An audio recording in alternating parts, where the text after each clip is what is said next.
jam hiramon bandiraɓe selaɓe heɗotoɓe radio jowol sare hande ko ñalawma alarba woni ko sappo e tati lewru mars hitandu ujunnaji ɗiɗi nogas nayyi gaddi noon habaruji mon e ɗemgal Pulaar noon hawri kadi ko ñalawma tataɓo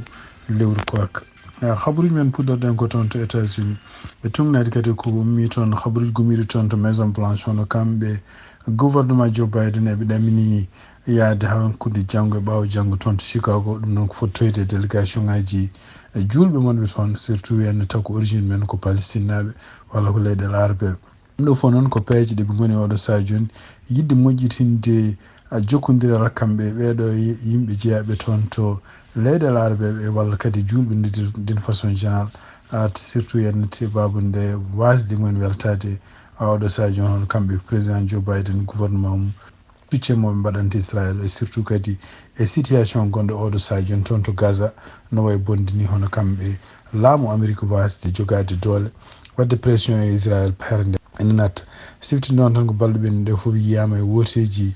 primaire surtout to banggue démocrate en hono kamɓe julɓe ɗum noon ko guila tan toon to wiyete en Michigan a etenma en Minnesota e Chicago ene wayno ko julɓe fof nen ndendi haɓɓere wotere pour wodde wiide wonde ko kanko président Joe Biden gondani makko ɗum noon so tawi ɗum waylaki ha woteji jettima mois de novembre ɗum ɗon ko hunde nde wona hunde moƴƴere wonandemo kanko président Joe Biden par ce que julɓe enen jogui pourcentage mawɗo wonande wotoɓe ɗo e Amérique habaruji men international puɗɗorɗen ko toon to Israël e tugnadi kadi ko yalti toon hande habaruji hono kamɓe laamu Israël ɓe mbi wonde ko Maroc wawi addude balle kadi ko Maroc kañum hoorem woni leydi mendi yamirede pour yo naw balle ɗe kañum hoorem rewna leydi noon ene wayno Maroc neldi ɗeɗon balle ko toon to aéroport mabɓe Tel Aviv e caggal muɗum en wayno ko kamɓe marocain ji kadi ɓe jamira yooɓe mbaɗe ɗeɗon balle mbaɗa e autoji e caggal muɗum wayno ɗeɗon balle kadi e ballo jokkodiral mabɓe e laamu Israël ɗeɗon balle nawa ha to croix rouge mo Palestine naɓe toon to Gaza tumnade habaruji gon toon on ko gouvernement Maroc kañum hoore no welti hen wi wonde ko kañum woni leydi gadandi jamirandi yo naw balle ɗe taw rewnata ɗum ko autoji taw ko leydi siftini ɗon tan ene wayno ko sibabude ɗeɗon balle walla salade Israël balle nata toon to Gaza ɗum ɗo ko gueɗe ɗe ganduɗa kamɓe américain ji eɓe continue ha hande wasde weltade hen e kadi surtout yen wiide wonde ko won démocrate en hewɓe en bindi lettere fade kanko président Joe Biden wi wonde so tawi kamɓe Israël eɓe continue salade balle nata toon to Gaza e surtout yen taw ko balle américain salade nata ɗumen toon to Gaza ene wayno won article mo ganduɗa gonɗo e constitution Amérique ne foti salade kañum hoɗum rokkudeɓe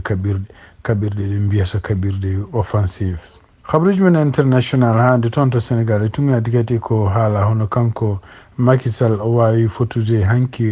e Amadou Ba ɗum noon Amadou Ba wonno ko toon to campagne mo gonɗo to Tivaouane finalement dartini campagne o yeehi toon to Dakar wawi fottudemo ko kanko président Macky Sall andaka noon holko woni sababu muɗum kono noon e tugnade konngol gomingol toon e goto e yimɓe ganduɗa ɓadiɓe Macky Sall kadi ko journaliste wi wonde ko hawnaki Macky Sall ma déclare ko yacci wonde ka hande ne continue wonde soutendemo kanko Amadou Ba pour yo won candidat coalition walla candidat ko wiyete en parti gonɗo e pouvoir ha hande nder kadi koko haala toon hono kanko Macky Sall kadi hono kanko oɗo journaliste toujours o wi omo continue omo ɗamini wonde hono Macky Sall hawnaki ma waw yaltinde wadde ko wiyete promulgation loi mo mbiyata amnesty mo kanko hoore makko wonno proposition nawa toon to assemblée nationale vota e caggal muɗum en wayno ko hedditi koye makko oɗon noon so waɗi ɗum promulgué en ɗamina ko yaaci hono kanko candidat Pastef walla ancien parti Pastef hono Bassirou Diomaye Faye kañum hoore mum en ɗaminama yalta en ɗaminaki aussi hano kanko Ousmane Sonko hoore makko ko takka ko oɗo amnesty kadi ma mumtu ɗum noon mo yalta ko ɗum noon ko andaka taw holno ɗum waɗata en wayno ko calendrier waɗaka holnde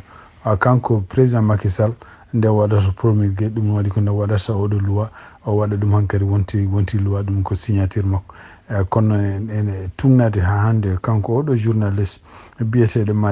Madiambal Diagne o wi wonde ko Macky Sall ne wawi ne ɗaminno hawnaki ma e ndeɗon yamirore hanki ñalawma talata walla hande ñalawma alarba khabruji men nan tonto Mauritanie tumnade kadi journal la cridam ko windi hono kanko haali Mamadou Diallo o waɗi déclaration goto ɗum waɗi ɗum Facebook o wi wonde ko télévision Mauritanie e woni ko chaîne ɓurɗo wonde ɓurɗo hollude leñago e Mauritanie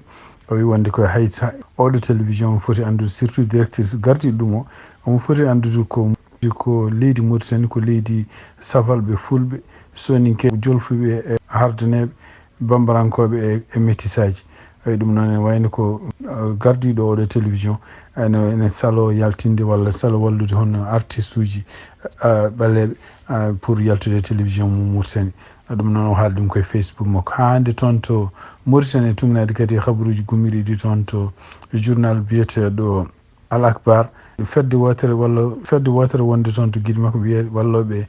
yilotoɓe Mauritanie naaɓe majjuɓe walla ɓiliɓe caggal leydi taw ko ɓen ko yahannoɓe ko fati ɓuuƴu ene wayno ɓe jeeti kadi wona 34 Mauritanie najo tawne wonde toon e kasoji gonɗi toon to Maroc ɗum noon ko kaso gonɗo toon to Bir Gandous ene wayno ɓeɗo fof ne limta hen ko ɓuuri kamɓe fof ene wayno ko ɓe jeeya ko toon to diwan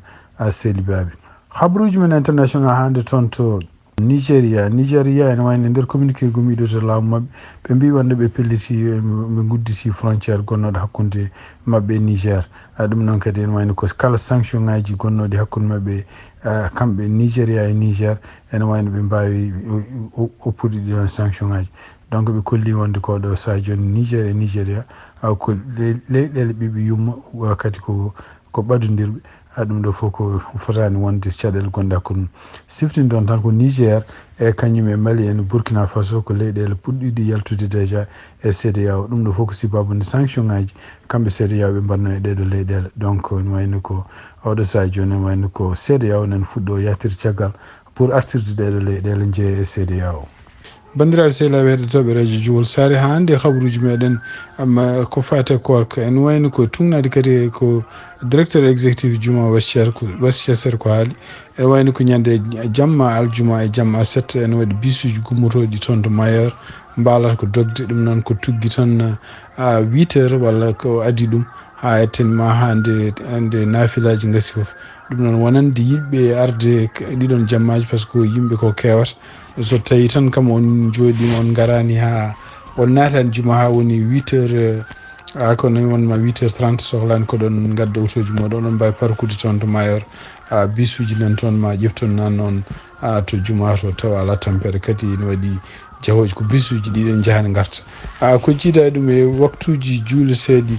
janggo alhamis subaka ɗum noon hawrata ko 14 lewru mars ɗum noon kadi ko 4 lewru korka janggo alhamis hawri ko 4 lewru korka ɗum noon hawri ko 14 lewru mars ko 6h37 woni kajjari nde foti dartinede 6h37 suba salatu julte ko 7h